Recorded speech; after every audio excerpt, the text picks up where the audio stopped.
If you find yourself at the Federal Building in Oak Ridge, you'll often see a cool Jeep sitting in a parking spot outside. It likely belongs to one of the employees here whose love of cars runs deep.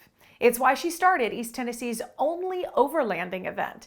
That just means travel by land. But this year, the weather turned, and she credits her skills learned at DOE with keeping things on track.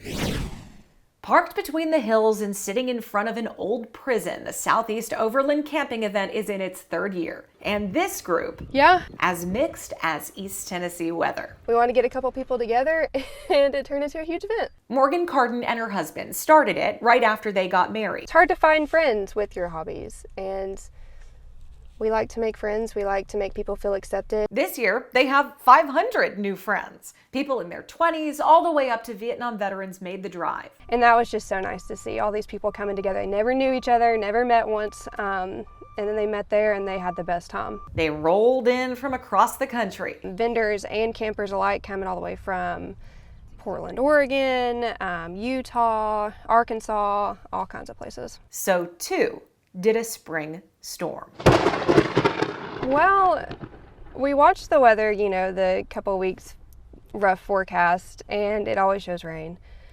And it's usually not bad because we're like, it's East Tennessee, it's spotty, it'll be sunny one day, rainy the next. And as it got closer, it was showing a lot of sun, slight thunderstorms, no big deal. And it wasn't at first. Friday was just about perfect. We have a huge training tent set up, and we'll do training everywhere from off-road recovery repairs. We do a first aid, trauma care. But as night fell, the chance for severe weather rose. The storms kept growing on the radar and the wind kept picking up, and it got darker and the sirens.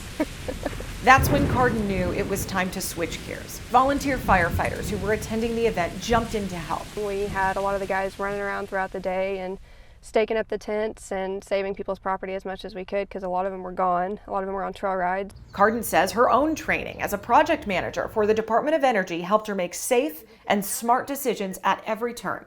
It's taught me how to keep all different types of people on the same track and keep to schedule and under cost.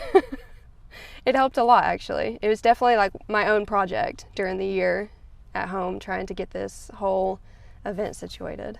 Sunday morning brought cleanup, and just when they thought things had calmed down from the weekend's rain, wind, and water, there was fire. We had a dumpster fire to just top off our weekend. No one was hurt. It was quickly put out. Surprisingly, Carden says the attendees were not. It sounds like a lot of the vendors are saying, sign me up for next year. This was great. We had a good time. The people who gather here know how to navigate a tough road, and they end up on this path for the same reason. I think this event's helped us just as much as it's helped other people. Despite the weather, the message was clear. You'll always have a spot here.